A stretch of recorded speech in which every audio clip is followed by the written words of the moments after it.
Bonjour à tous. Donc, Violaine a vendu la mèche, c'est en effet un escape game. L'initiale du mot que vous avez tiré dans le chapeau, vous devez vous pointer sur le poteau qui commence par cette lettre et retrouver vos collègues. Le jeu est parti! Bon amusement! Donc aujourd'hui, on a organisé un escape game pour 500 personnes. Donc c'était un escape box. Il y avait 80 tables de 6 personnes. Et pour nous, ça a été un très très gros challenge parce qu'on a réalisé ça en moins d'un mois. Donc voilà, super challenge pour notre association. Le but était de mettre en relation les personnes qui venaient de toute la France, du réseau France Active, qui ne se connaissaient pas particulièrement, et qui puissent créer du réseau entre eux aussi et d'apprendre à se connaître. Et en fait, on nous a demandé de créer un jeu qui puisse fédérer les personnes, les différentes associations entre elles, et en même temps que ça soit une partie ludique.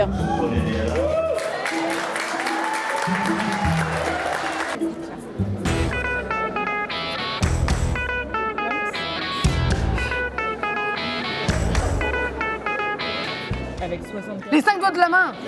Pardon. J'ai l'impression qu'on galère un peu, mais on est allé chercher une boîte où il y a plein d'indices sur la cachette du hacker et du coup, on essaie de comprendre ce qui s'est passé pour retrouver son adresse. Donc voilà, on est un peu chacun sur les indices et on essaie de décrypter. On a un code de 3 chiffres à retrouver notamment. Voilà. On a réussi.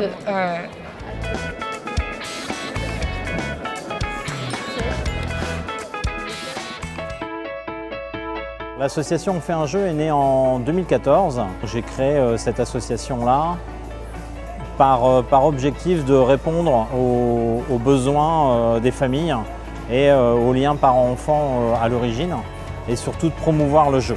Une des premières valeurs vraiment qu'on défend, c'est celle de prendre du plaisir ou faire prendre du plaisir aux gens quand ils sont dans nos activités. La baseline de notre asso, c'est jouer pour être bien. Donc ça veut tout dire parce que vraiment le but étant de créer du lien, que ce soit du lien familial, intergénérationnel, on essaye en sorte justement que les gens se sentent bien.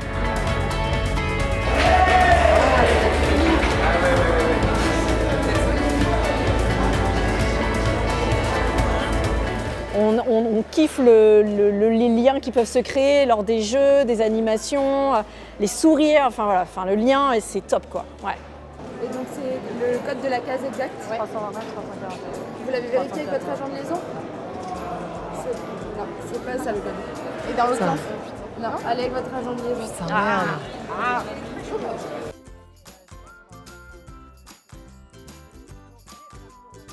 Donc 1, hop. L'association a un impact sur le territoire, elle accompagne les personnes à travers le jeu, elles accompagnent aussi à recréer du lien social, intergénérationnel et c'est à ce titre-là qu'on a pu l'accompagner et qu'on a décidé de l'accompagner. Ça transmet des valeurs d'échange, d'entraide, de relations entre les personnes et ça reste quand même très important, c'est dans les valeurs de Nord Actif aujourd'hui et de France Active. C'était une association qui avait développé une ludothèque itinérante. Là, ils ont un local depuis 2020-2021 et du coup, c'est aussi une nouvelle démarche puisqu'ils ont pu installer leur activité dans le local, même s'ils continuent de se déplacer comme on a pu le voir aujourd'hui. Et c'est vrai que c'est toujours une fierté d'accompagner ce type de structure-là qui ont un réel impact sur nos territoires. Ce qui a été le plus précieux dans l'accompagnement de France Active, je dirais, ne serait-ce que leur soutien. Parce que quand on est entrepreneur, même si moi je suis entrepreneur associatif, on n'a pas tout le temps un soutien et dans des moments difficiles, c'est hyper important de se faire accompagner. Donc là, France Active, que ce soit sur la partie financière, sur la partie humaine, sur la partie même prêt, parce qu'ils nous ont fait un prêt associatif dans notre phase de croissance, juste ça, le mot soutien pour nous a été certainement le plus beau mot que je peux vous dire.